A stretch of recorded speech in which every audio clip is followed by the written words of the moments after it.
మీరు మార్చ్ 2వ వారంలో కాకతీయ యూనివర్సిటీ సందర్శించారు, అవునా? అవును. అప్పుడు మీరు కేయూ విద్యార్థులు కొన్ని హామీలు ఇచ్చారు.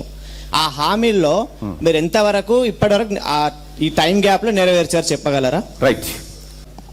అంతలోపు Mallanna garu, yes right to recall అనేది మీ కళ. అధికారంలో లేని పార్టీగా దాన్ని ఎలా సాధిస్తారని అనుకుంటున్నారు?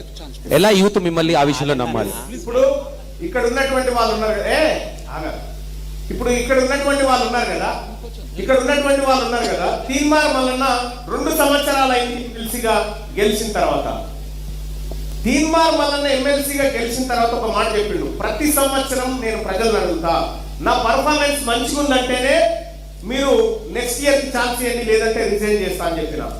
మీరు మార్చ్ 2వ వారంలో కాకతీయ యూనివర్సిటీ సందర్శించారు, అవునా? అవును. అప్పుడు మీరు కేయూ విద్యార్థులు కొన్ని హామీలు ఇచ్చారు. ఆ హామీల్లో మీరు ఎంతవరకు ఇప్పటివరకు ఈ టైం గ్యాప్ లో నెరవేర్చారు చెప్పగలరా? రైట్. నేను కాకతీయ యూనివర్సిటీలో విద్యార్థి సంఘాలందరినీ పిలిచినటువంటి సందర్భంలో ఆ రోజు చెప్పిన శాసన మండలి శాసనసభ ప్రారంభం కాబోతా ఉంది. ఈ సభ దృష్టికి తీసుకుపోవడానికి మీ సమస్యలు ఏంటియో చెప్పండి అని చెప్పి ఆ రోజు వీళ్ళందరూ ఇచ్చినటువంటి నోట్స్ అన్ని నోట్ చేసుకోవడం జరిగింది.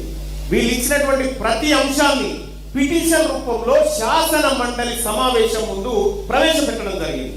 అందులో 1-2 అంశాలను నేను అక్కడ ప్రస్తావించడం జరిగింది. ఎమ్మెల్సీకి ఇప్పుడు నేను ఎమ్మెల్సీని, వాస్తవానికి ఎమ్మెల్సీలకు కనీసం 10 కోట్ల రూపాయల ఫండ్ గతంలో ఉండేది. కానీ రేవంత్ రెడ్డి వచ్చిన తర్వాత అసలు ఎమ్మెల్సీలకు 1 రూపాయి ఫండ్ లేకుండా ఎత్తేసిరు. పైగా కాకతీయ యూనివర్సిటీలో కబ్జాలు అవుతా ఉన్నాయి, ఫ్యాకల్టీ లేదు, కాకతీయ యూనివర్సిటీలో విద్యా వ్యవస్థ ప్రమాణాలు పడిపోతున్నాయి అనేటువంటి అంశంలో ఈ అంశాన్ని శాసన మండలి దృష్టికి తీసుకుపోయినా